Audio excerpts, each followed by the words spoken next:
नमस्कार साथियों, polity point Rajasthan पे आपका हार्दिक स्वागत है।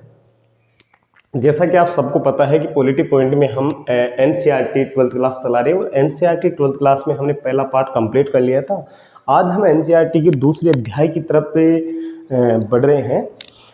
देखो, इस दूसरे अध्याय में हमने सबसे पहले सोवियत संघ के विघटन के बारे में पढ़ा था। दो ध्रुवीयता का अंत इसका नाम था और दो ध्रुवीयता के अंत के बारे में हमने जो देखा उसके बारे की हम बात करें तो अपना जो शुरुआती टॉपिक था इसमें हमने मुख्य बिंदु हमने पढ़ लिए, जैसे कि सोवियत प्रणाली क्या थी, मिखाइल गोर्बाचेव की भूमिका क्या रही, वो सारी चीजें इसमें हो गई थी। अब प्रश्न ये उठता है कि आज इसका जो दूसरा पार्ट है इस पे थोड़ा गौर करो, टाइम को ध्यान में रखते हुए। प्रश्न ये बनता है कि सोवियत संघ का विघटन क्यों हुआ। मुद्दे की बात ये है, प्रश्न यहां से बनता है और सेम एजिटेज प्रश्न ये बार बार पूछा जा रहा है कि सोवियत संघ का विघटन क्यों हुआ, और ये प्रश्न आता है लगभग 3 नंबर का। कितने नंबर का प्रश्न आ रहा है? 3 नंबर का प्रश्न आ रहा है। चाहे फिर वो अर्धवार्षिक एग्जाम हो, चाहे अपना बोर्ड का मुख्य एग्जाम हो, हर एग्जाम में रिलेटेड प्रश्न पूछा जाता है।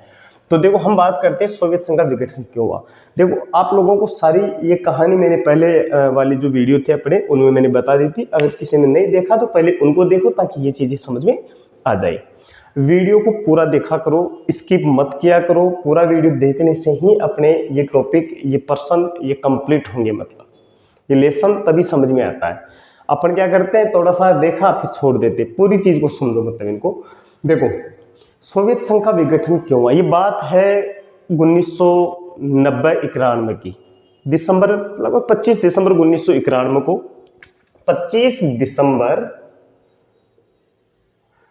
1991 सोवियत संघ का विघटन होता है। पूर्ण रूप से इसका अंत हो जाता है, सोवियत प्रणाली का अंत हो जाता है। अब देखो, सोवियत प्रणाली का जो अंत होता है, जो विघटन होता है, उसके पीछे के जो कारण थे वो क्या थे। सोवियत संघ की राजनीतिक व आर्थिक संस्थाएं अंदरूनी कमजोरी के कारण लोगों की आकांक्षाएं पूरा नहीं कर सकी।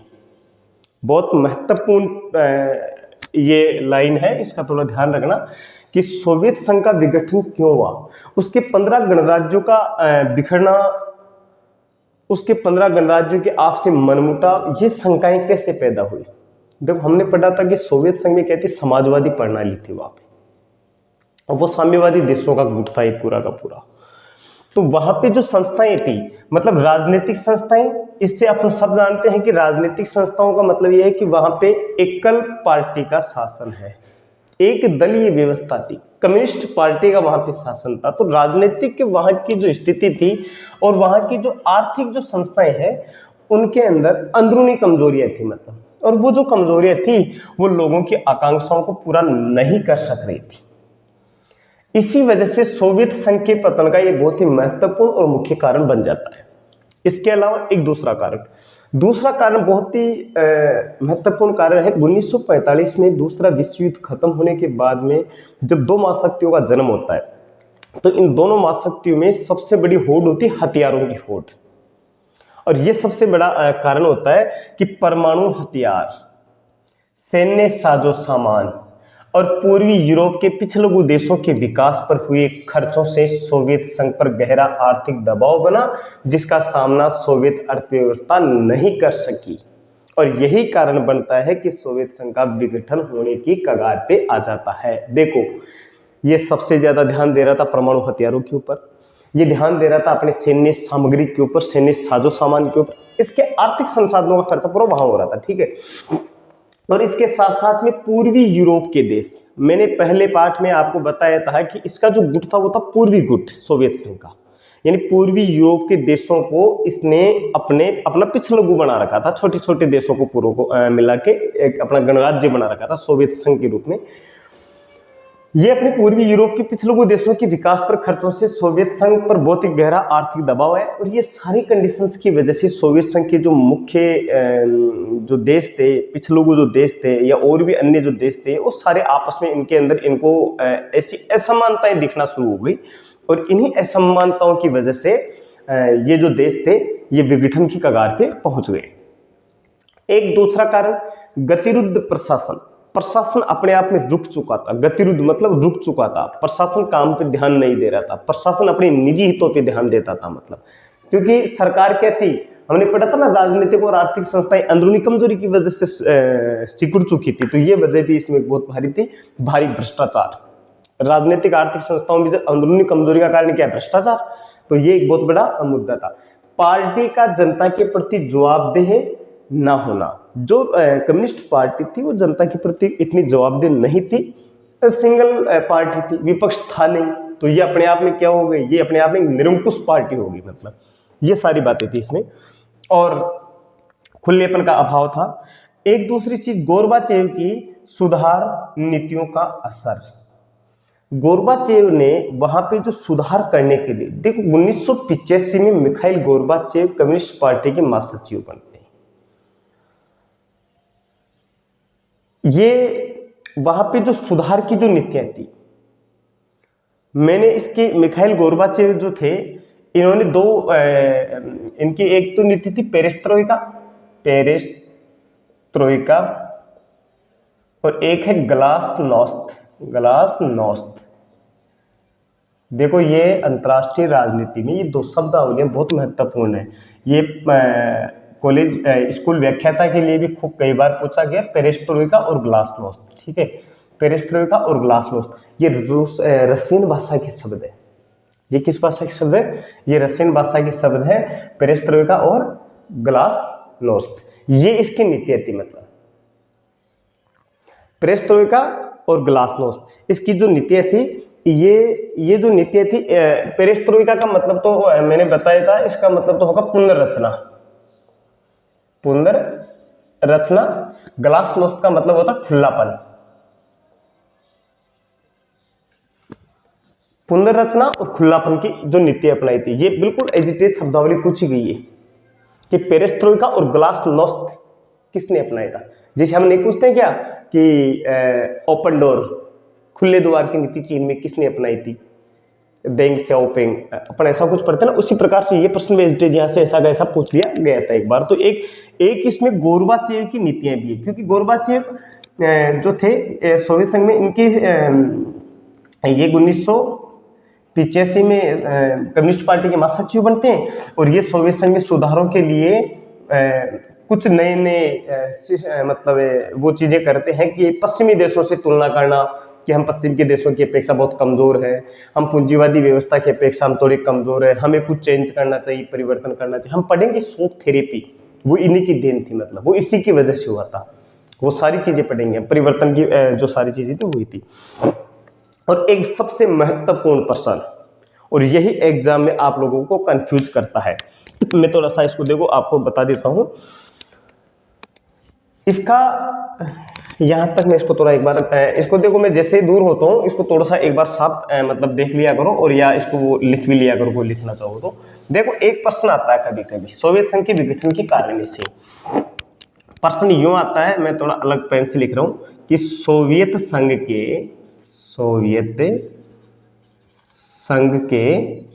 विघटन का तात्कालिक कारण।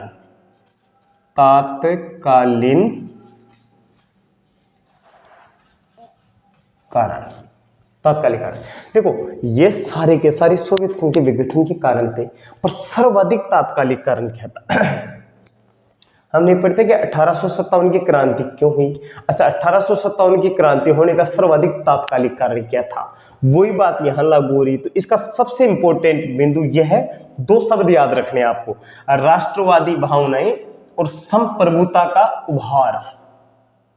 राष्ट्रवादी भावनाएं और संप्रभुता का उभार, यही सोवियत संघ के विघटन का सर्वाधिक तात्कालिक कारण बना था। अब मैं थोड़ा आपको समझा रहा हूं, एक मिनट थोड़ा शांति से समझना कि जिस समय रूस, बाल्टिक गणराज्य, यूक्रेन, जॉर्जिया, ये देश है ना, ये अपनी स्वतंत्रता के लिए, ये विघटन के लिए, ये इनमें इतनी खतरनाक राष्ट्रवादी भावनाएं और संप्रभुता की भावनाएं जाग उठी थी कि ये इस पूरे गणराज्य में नहीं रहना चाहते थे।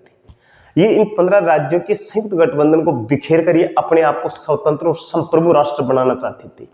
ये नहीं चाहते थे कि हम इस प्रकार की व्यवस्था से में अगर रहते हुए हम पश्चिमी देशों की तुलना में हम बहुत ज्यादा पिछड़ रहे हैं, मतलब क्योंकि उस समय पूंजीवादी अर्थव्यवस्था, उदारवादी लोकतंत्र का टाइम चल रहा था। उस समय पश्चिमी जो देश थे वो प्रौद्योगिकी टेक्नोलॉजी की वजह से बहुत ज्यादा आगे निकल रहे थे। ये सारी की सारी चीजें इन देशों को उस समय पता चलती है, तो ये देश सोचते हैं कि यार हम भी उन्हीं की तर्ज पे काम करें, हम क्यों इस सामूहिक गठबंधन में अपने आप को पीछे रखें, हम क्यों दुनिया से पीछे रहे। तो सबसे महत्वपूर्ण घटना ये थी राष्ट्रवादी भावनाएं व संप्रभुता का उभार। ये बहुत मोस्ट इंपोर्टेंट क्वेश्चन डायरेक्ट पूछा जाता है। पूरे कारण पूछे तो भी आपको करना है, अगर इतना सा पूछे कि सोवियत संघ के विघटन का तात्कालिक कारण, तो ये केवल ये बताना है। बाकी पूरे कारण पूछे तो मैंने 5-6 कारण लिख दिए, वैसे यहाँ पे 5-6 कारण लिख दिए, पूरे के पूरे कारण मैंने अलग अलग में थोड़ा मिटाया भी हो, तो यहाँ पे है। तो ये तो हो गया सोवियत संघ के विघटन के कारण।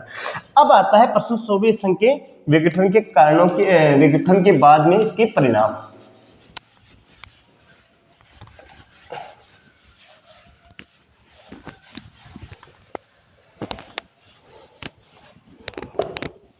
सोवियत संघ के विघटन के परिणाम देखो मैं हेडलाइन डाल देता हूं यहां पे, सोवियत संघ के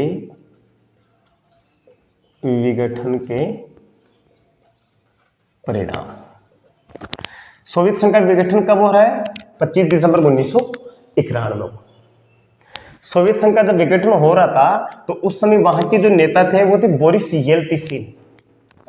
अंतिम, एक प्रकार से अंतिम वहां के देश का प्रमुख। देखो वहां पे 2 व्यक्ति मुख्य होते हैं, एक तो पार्टी का प्रमुख और एक देश का प्रमुख। तो पार्टी का प्रमुख तो था, मतलब वहां की जो कम्युनिस्ट पार्टी थी उसके प्रमुख का नाम तो था मिखाइल गोर्बाचेव। मिखाइल गोर्बाचेव, ठीक है। और वहां के जो राष्ट्रपति थे उस समय वो थे बोरिस येल्त्सिन। बोरिस येल्त्सिन, मतलब बोरिस येल्त्सिन वहां के अंतिम राष्ट्रपति थे सोवियत संघ की। बहुत गजब की चीज है, सोवियत संघ के अंतिम राष्ट्रपति बोरिस येल्त्सिन। विघटन जब हो रहा था 25 दिसंबर 1991 के समय की बात है। जब सोवियत संघ का विघटन हुआ तो उस विघटन के परिणाम क्या निकले? पहली चीज, सबसे महत्वपूर्ण चीज है 2 ध्रुवीयता का अंत। 2 ध्रुवीयता का अंत। देखो कितने अच्छे फैक्ट बताऊंगा मैं, 2 ध्रुवीयता का अंत। दूसरी चीज, शीत युद्ध का समाप्त हो जाना। ये कारण है, ये पसंद है सोवियत संघ के विघटन के परिणाम। आप इसमें बहुत एक्सप्लेन में कर दूंगा, अभी थोड़ा थोड़ा समझा दूंगा। नंबर 3, एक ध्रुवीय विश्व में अमेरिकी वर्चस्व। दुनिया में एक महाशक्ति का होना वो एक ही बात है। विश्व में एक महाशक्ति का होना, ठीक है। इसके अलावा अंतरराष्ट्रीय पटल पर या विश्व पटल पर नए देशों का उदय। विश्व पटल पर नए देशों का उदय। और 2 ध्रुवीयता का अंत हो गया, शीत युद्ध का समाप्त हो जाना, विश्व में एक महाशक्ति का होना, विश्व पटल पर नए देशों का उदय होना। ये लगभग इसकी बहुत ही महत्वपूर्ण जो उस समय की चीजें थी वो यही थी। एक बार मैं थोड़ा कोई चीज नहीं छूट जाए अपने, एक बार थोड़ा देख लेता हूं, बस ये थे और कुछ नहीं था। ये बिंदु। अब देखो 2 ध्रुवीयता का अंत में तो सीधी सी बात है कि उस समय 2 महाशक्तियां थी, अमेरिका वर्सेज सोवियत संघ। अमेरिका वर्सेज सोवियत संघ। तो 1991 में जैसे सोवियत संघ का विघटन हुआ, दुनिया में एक ही महाशक्ति बची। दुनिया 2 ध्रुवीय विश्व था, 2 ध्रुवीयता था, उसका अंत हो गया और अब दुनिया कैसी हो गई? एक ध्रुवीय विश्व में बदल गई। ठीक है।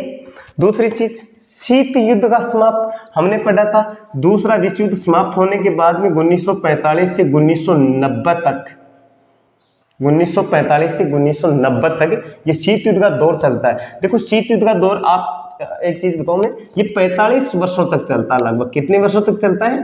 45 वर्षों तक शीत युद्ध का दौर चलता है, 1945 से 1990 तक। 45 दूनी 90, तो 45 वर्षों तक ये शीत युद्ध का जो दौर चला आ रहा था, ये भी अब क्या हो गया? समाप्त हो गया। क्योंकि जब दो महाशक्तियां थी तो शीत युद्ध का दौर चल रहा था। अब दुनिया में महाशक्ति एक बची है, दुनिया में महाशक्ति एक बची है, तो अब ये भी खत्म हो गया। तीसरी चीज, विश्व में एक महाशक्ति का होना, बस वही बात है, पहले दो थी अब एक महाशक्ति होगी। अब पूरी दुनिया एक महाशक्ति के वर्चस्व में जिएगी। हम अगला जो अपना पार्ट होगा वो यही होगा, अमेरिकी वर्चस्व। तो तीसरी चीज ये थी। चौथी बात करें तो विश्व पटल पर नए देशों का उदय, 15 गणराज्य थे, अलग हुए, विघटन हुआ, नए नए देशों का जन्म हुआ। यानी अंतरराष्ट्रीय पटल पर या विश्व पटल पर नए देशों का उदय।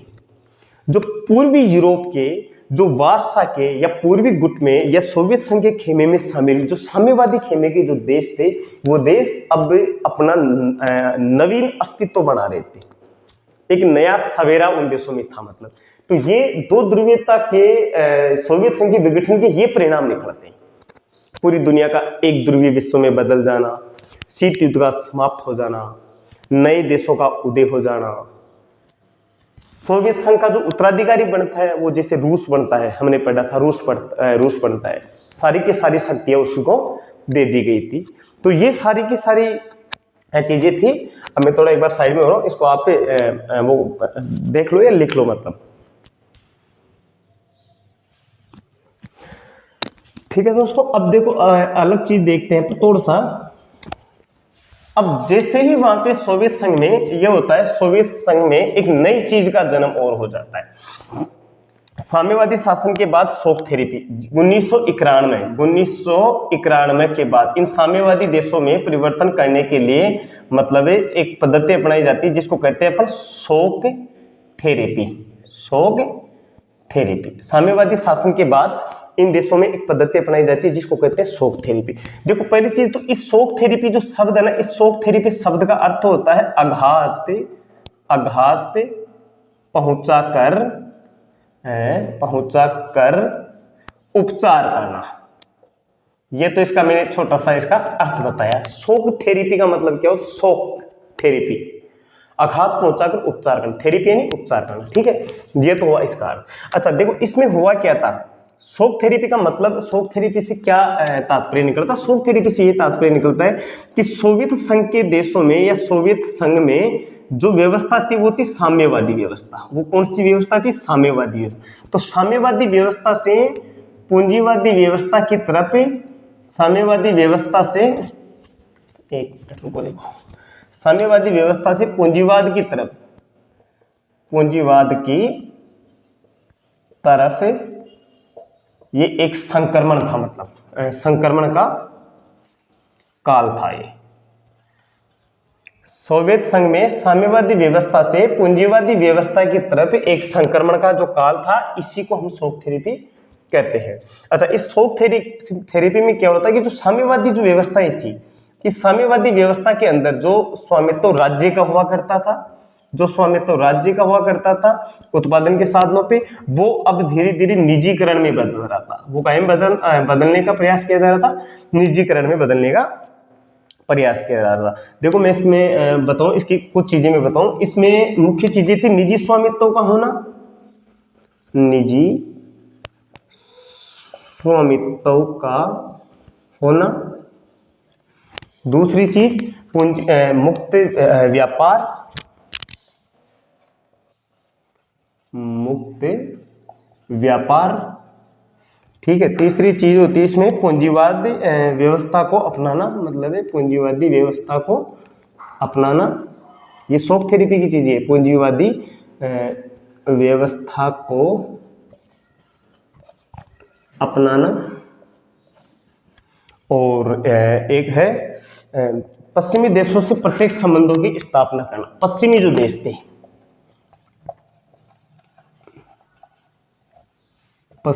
पश्चिम देशों से प्रत्येक से संबंध बनाना, ये इसकी मुख्य मुख्य बातें थी। 3-4 चीजें हैं। शॉक थेरेपी, आघात पहुंचाकर उपचार करना, ये अपने आप में सोवियत संघ में मिखाइल गोर्बाचेव के द्वारा अपनाई गई उस समय की एक पद्धति थी, एक सिद्धांत था, जिसका मतलब यह होता है कि इसमें अपन साम्यवादी व्यवस्था से पूंजीवादी व्यवस्था की तरफ एक संक्रमण था, मतलब एक व्यवस्था को छोड़कर दूसरी व्यवस्था की तरफ जाना। साम्यवादी देश, पश्चिमी जो देश थे, उनकी व्यवस्था को अपनाना चाहते थे, ये उदारवादी लोकतंत्र और पूंजीवादी व्यवस्था की तरफ अग्रसर होना चाहते थे। ये अपनी परंपरागत साम्यवादी व्यवस्था को छोड़कर एक नई व्यवस्था की तरफ बढ़ने का प्रयास कर रही थी।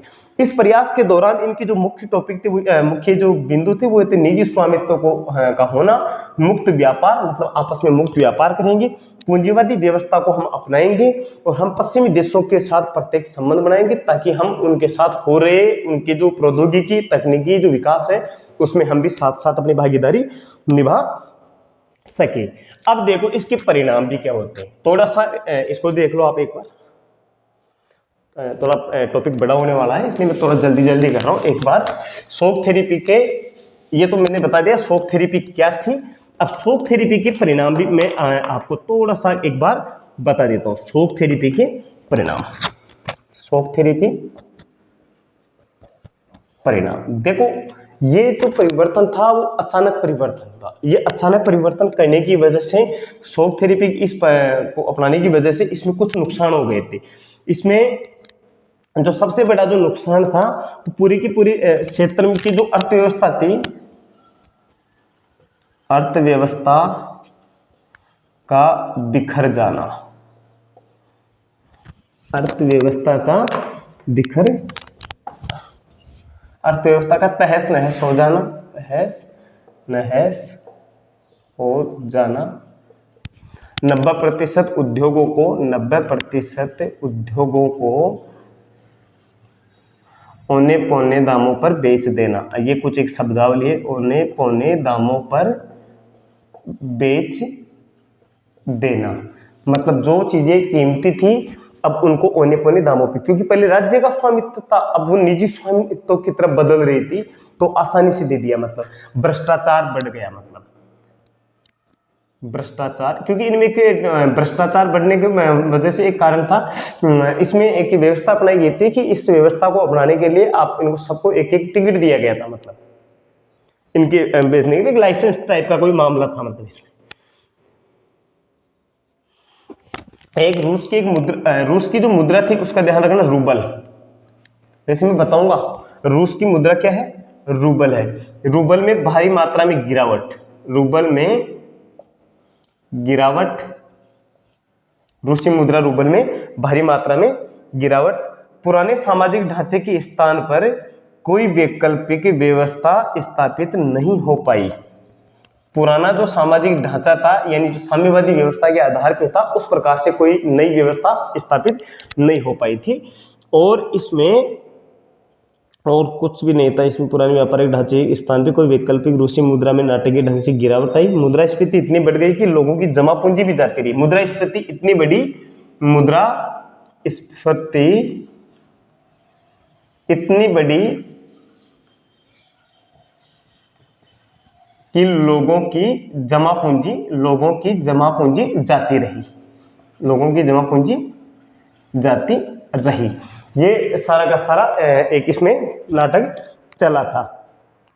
लोकतांत्रिक जो संस्थाएं थी उनके निर्माण की प्राथमिकता का साथ भी नहीं दिया गया था। इसके कुछ ऐसे परिणाम निकलते हैं और वहां की पूरी व्यवस्था बिगड़ जाती है, और ये सोवियत संघ के विघटन के कारण परिणाम ये सारे हमने देख लिए। ये अपना दूसरा पार्ट कंप्लीट खत्म हो गया है। अब इस पार्ट में अपने एक चीज रह जाती है बस, केवल भारत और सोवियत संघ के संबंध। मैं थोड़ा सा आपको ऐसे ही बता देता हूं। 1945 से 1990 के दशक में भारत सोवियत संघ के साथ मैत्री संबंध रखता है। भारत नया नया आजाद हुआ था, इसलिए गुटनिरपेक्ष राष्ट्र होने के साथ साथ में भारत सोवियत संघ के साथ थोड़ा दोस्ताना रिश्ते बनाए हुआ था। भारत को आर्थिक मदद भी सोवियत संघ से मिलती थी, भारत को सैन्य सामग्री भी सोवियत संघ से मिलती थी, भारत को खाद्यान्न के संकट के दौरान भी भारत को उससे सहायता मिलती थी। भारत को आजाद होने के बाद में भारत और पाकिस्तान के बीच में कश्मीर के विवाद में यूएनओ में भी भारत की आवाज सोवियत संघ ही उठाता था। ठीक है। सोवियत संघ के हथियारों का दूसरा सबसे बड़ा खरीदार देश भारत है। सोवियत संघ के लिए एक अंतर्राष्ट्रीय मार्केट भारत है, उसके लिए बाजार है, उसको भी आवश्यकता है क्योंकि इतनी बड़ी जनसंख्या है और भारत एक क्या बहुत बड़ा बाजार है।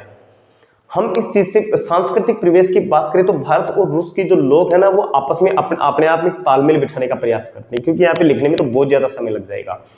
दूसरी चीज यहाँ तक कि हमने इस किताब में पढ़ा था एनसीईआरटी में कि भारत के जो बॉलीवुड की जो अभिनेता है, यहाँ तक कि अमिताभ बच्चन और राज कपूर तक की फिल्मों के गाने सोवियत संघ के शहरों में सुनाई देते हैं। तो ये सारी चीजें हैं कि इनका आपसे जुड़ाव है। बाकी हम जब प्रश्नोत्तरी क्विज करवाएंगे तब भारत और सोवियत संघ के संबंधों पे मैं 5-10 टॉपिक बना दूंगा और वो लिखवा दूंगा आपको।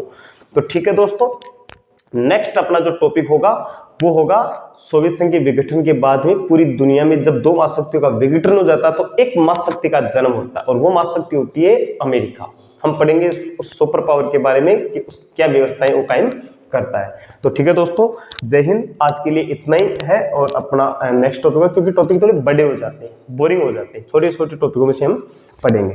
ठीक है दोस्तों, और चैनल को सब्सक्राइब भी करवाया करो, लोगों तक पहुंचाने का काम भी किया करो। ठीक है।